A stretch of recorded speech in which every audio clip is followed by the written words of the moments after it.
उत्तर प्रदेश के जनपद रामपुर उत्तराखंड की सीमा से सटा है।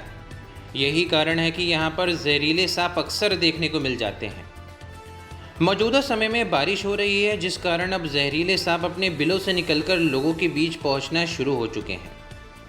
कुछ इसी तरह का जहरीला कोबरा वन विभाग की टीम ने रेस्क्यू करने के बाद पकड़ा है।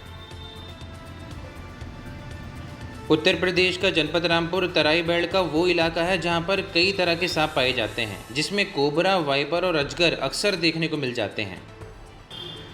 फिलहाल बरसात का मौसम शुरू हो चुका है और इस तरह के सांप अपने बिलों से पानी भरने के चलते लोगों के बीच देखने को मिल रहे हैं। फिलहाल एक घर से वन विभाग की टीम ने कोबरा सांप का रेस्क्यू किया है। डीएफओ प्रणव जैन ने बताया कि जहरीले कोबरा सांप का रेस्क्यू किया गया है।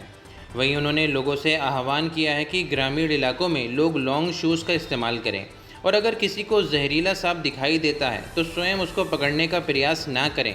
इसकी सूचना तुरंत वन विभाग को दें। देखिए, एक सूचना मिली थी, एक कोबरा पकड़ा गया है, लगभग 3 फीट का कोबरा है। बारिशों का सीज़न स्टार्ट हो गया है तो इस वजह से जो सांपों के बिल है उसमें पानी भर जाता है, इस वजह से स्नेक साइटिंग बढ़ जाती है। इंडिया में मुख्य रूप से 4 जो जहरीले सांप हैं वो पाए जाते हैं, जिसमें cobra, krait, saw scaled viper और रसल वाइपर मुख्य प्रजातियां हैं। हर एक सांप से डरने की आवश्यकता नहीं है, हर एक सांप जहरीला नहीं होता है। मुख्य रूप से 4 ही सांप हैं जिनसे हमको ज़्यादा सतर्क रहना होता है। क्योंकि बारिश का सीज़न है तो सांप बाहर निकल रहे हैं, इस वजह से अभी और सतर्कता बढ़ाने की आवश्यकता है। मैं आम जनमानस से ये अपील करता हूँ कि जहाँ भी जाएं कम से कम अपने जो पैर हैं उसको कवर्ड रखें, प्रेफरेबली शूज़ पहने या तो गम बूट्स पहने। जो लोग खेत में काम कर रहे हैं स्पेशली वो इस बात का ध्यान रखें।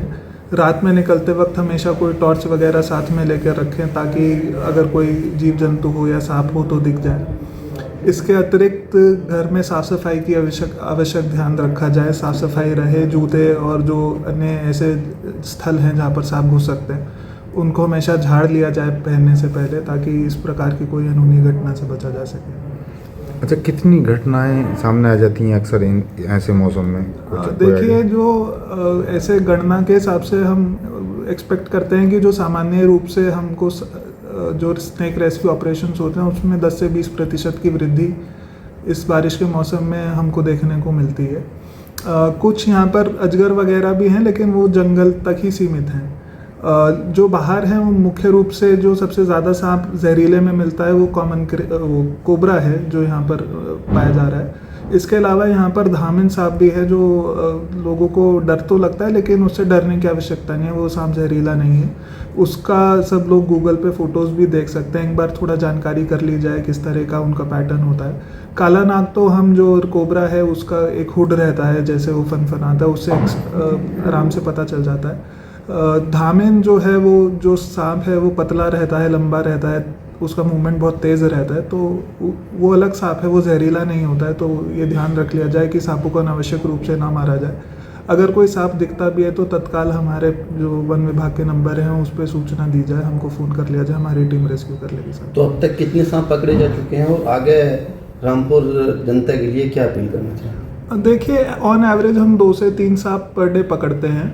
आगे हमारी अपील यही है कि कुछ भी यदि कहीं सांप दिखता है तो खुद से पकड़ने का प्रयास ना करें, हमेशा वन विभाग की टीम को सूचित करें और उससे दूरी बनाए रखें खुद, क्योंकि कई बार सांप जो है वो यूजुअली डंक नहीं मारता है। वो हमें ध्यान यही रखना है कि उससे दूरी बनाकर रखें और खुद से पकड़ने का प्रयास ना किया जाए, कोई एक्सपर्ट के माध्यम से ही सांप को पकड़ना चाहिए।